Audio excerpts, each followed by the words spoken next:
કાંતિભાઈ ખરાડીએ હોસ્પિટલમાં જે પોલીસના કર્મચારીઓને ઈજા થઈ એમની પણ મુલાકાત કરી.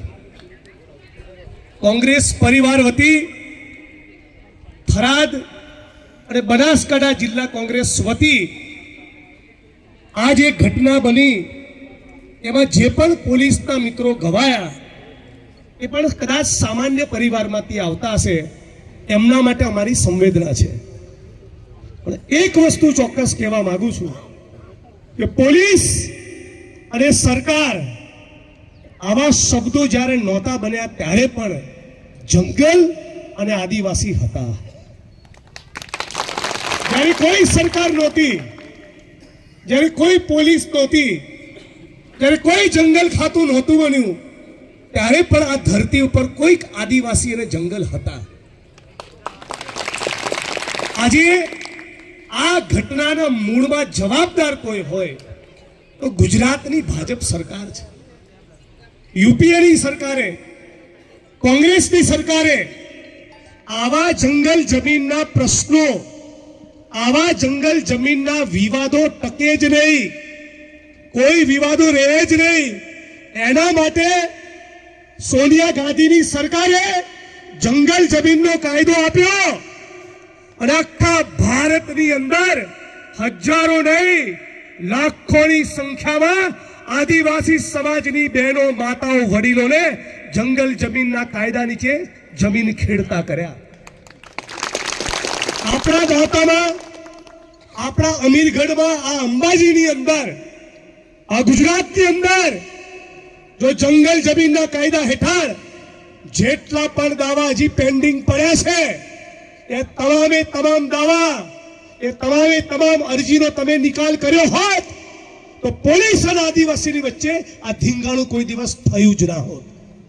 અને એટલા માટે અહીંના પોલીસ પ્રશાસન, જંગલ વિભાગ અને ભાજપની સરકારે જે ધડો લેવાનો છે, જે આ ઘટનામાંથી સબક લેવાનો છે, જે શીખવાનું છે એ છે કે દાંતામાં, અમીરગઢમાં, અંબાજીમાં જેટલા પણ જંગલ જમીનના દાવા પેન્ડિંગ હોય એ બધાનો 6 મહિનામાં તમે નિકાલ કરી દો.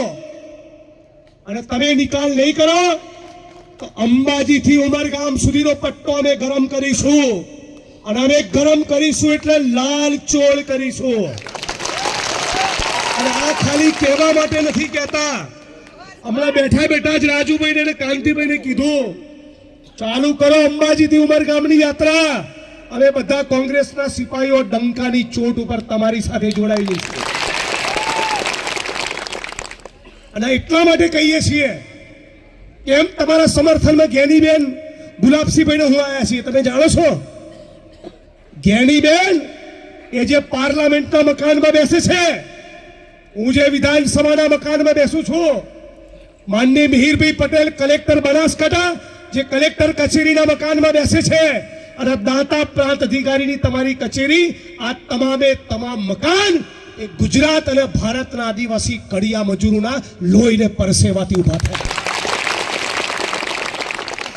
જે પોલીસનો દંડો તમને પડે છે એના પોલીસ સ્ટેશન, એ ડીવાયએસપીની ઓફિસ, એસપીની કચેરી, પોલીસ વડાની કચેરી, મામલતદાર ઓફિસો, કલેક્ટર કચેરીઓ, સચિવાલય, વિધાનસભાનું મકાન, ગુજરાતના ખૂણે ખૂણે બનેલા રોડ, રસ્તા, mall, multiplex, shopping centre, tower, મારું પોતાનું ઘર અને જંગલ ખાતાના વડાનું ઘર એ પણ તમારા બાપ દાદાઓના લોહી અને પરસેવાના કારણે ઉભા છે. આજે જે ઘટના બની એ ઘટનાને 1 સેકન્ડ માટે આપણે સાઈડમાં મૂકી દઈએ. અહીં આદિવાસી સમાજના ભાઈઓ છે, પત્રકાર મિત્રો પણ છે, પોલીસના કર્મચારીઓ પણ છે. એમને કહીએ કે તમે કાશ્મીરથી કન્યાકુમારી સુધી અને કચ્છથી લઈને પશ્ચિમ બંગાળ સુધી 10,000 લોકોને જઈને પૂછો, કોઈ પણ રાજ્યમાં, કોઈ પણ પ્રદેશમાં, કોઈ પણ ધરતીમાં જઈને ઉભા રહો, પૂછો કે એક બાજુ આદિવાસી છે અને એક બાજુ જંગલ ખાતું છે, કોણે કોને માર્યો હશે?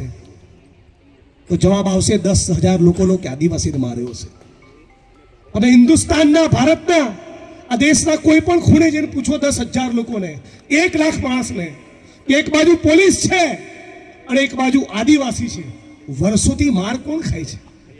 જંગલ ખાતાવાળા માર વર્ષોથી નથી ખાતા, પોલીસ વાળા માર નથી ખાતા, ધારાસભ્યો, સંસદ સભ્યો, મંત્રી, કલેક્ટર, એસપી માર નથી ખાતા. ઝૂંપડું તૂટે તો આદિવાસીનું તૂટે છે, પીઠ તૂટે તો આદિવાસીની તૂટે છે, કડીઓ મજૂર પડીને મરે 200-500 રૂપિયા માટે, ત્યારે પણ આ બધા સાહેબો કોઈ જોવા માટે નથી જતા. અને એટલા માટે તમારી વચ્ચે આવ્યો છું.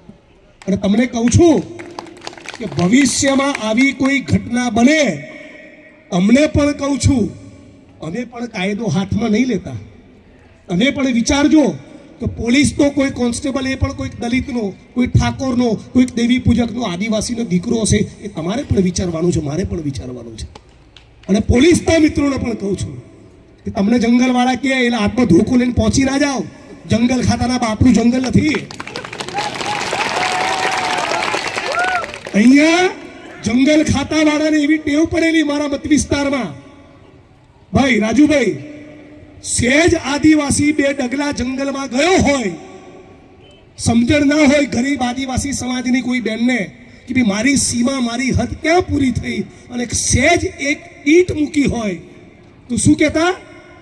તારી સામે કેસ નહીં કરું, પણ શરત મારા ઘરે 4 મરઘી મૂકી જવાની. વાત સાચી ખોટી? જંગલ ખાતાવાળા લોકોએ જે બીજા વિસ્તારમાં છેકડે મર્યા, એને જંગલ ખાતાની અંદર બતાવીને 2 વખત પૈસા ઉપાડ્યા છે. વાત સાચી ખોટી? મનરેગાની અંદર બી કરોડોના કૌભાંડ કર્યા છે કે નહીં કર્યા? છાસવારે તમે તમારી જંગલ જમીન ખેડવા ગયા હોય છતાં તમારી સામે ચરબી કરે છે કે નથી કરતા? દાદાગીરીથી વાત કરે છે કે નથી કરતા? તો જેના પણ મનમાં ફાંકો હોય એને કહી દઈએ, આ તારા ડ્રોન ઉડાડો છે ને, ફેંકી દેજો. તારા ડ્રોન ફોનનો કંઈ ફરક નહીં પડે અમને. અને તમારા આટલું બધું ડ્રોન ઉડાડવાનો શોખ થતો હોય તો અંબાજીના પવિત્ર ધામની ફરતી 2 કિલોમીટરમાં દારૂના અડ્ડા ચાલે છે, ત્યાં ઉડાડો ને.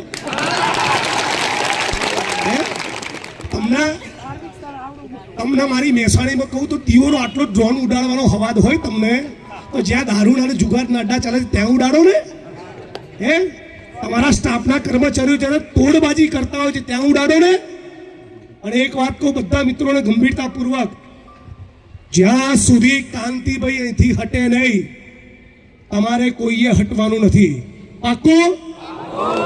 બોલો જય આદિવાસી. જ્યાં સુધી આ લડતમાં ન્યાય મળે નહીં ત્યાં સુધી હટવાનું નથી. અને આ લડતમાં ન્યાય એટલે ખાલી સક્રીબેન માટે નહીં, એક એક જંગલ જમીનના દાવાનો નિકાલ થવો જોઈએ. એક. બીજું, બનાસકાંઠાના કલેક્ટર, બનાસકાંઠાના જિલ્લા પોલીસ વડા અને જંગલ ખાતાના વડાના પણ કહીશું, અમારા આદિવાસી સમાજના કોઈ માણસનો વાંક હશે, કાનની બૂટ પકડીશું. પણ તમારા સ્ટાફના માણસોને પણ કહી દેજો, બદતમીજીથી વાત કરવાનું અમે ચલાવી લેવાના નથી.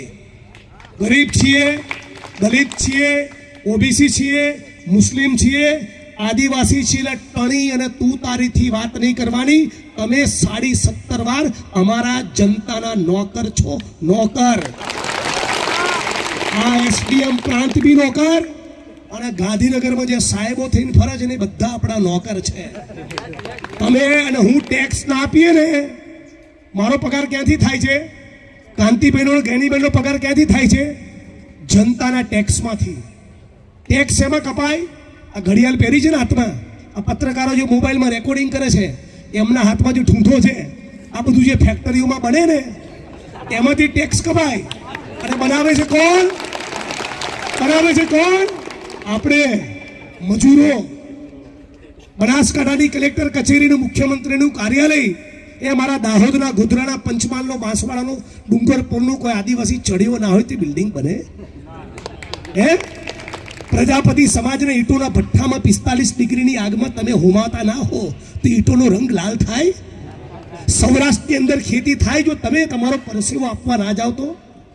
શેરડી કપાય દક્ષિણ ગુજરાતની અંદર, ચણતર પ્લાસ્ટરનું કામ થાય? અમદાવાદના સુરત અને રાજકોટના વડોદરાની ફેક્ટરીઓ ધમધમે, એ દલિત આદિવાસી ઓબીસી નો પરસેવો છે, તો આ દેશ અને દુનિયા ચાલે છે. આ દેશ કોનો છે? આપણો.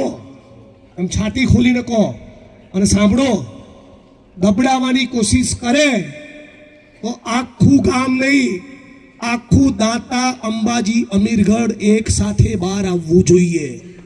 એકલા લડશો તો મરશો, એકલા લડવાનું નથી. મને કઈ કહે તમે ટોળામાં બહાર આવો, તમને કઈ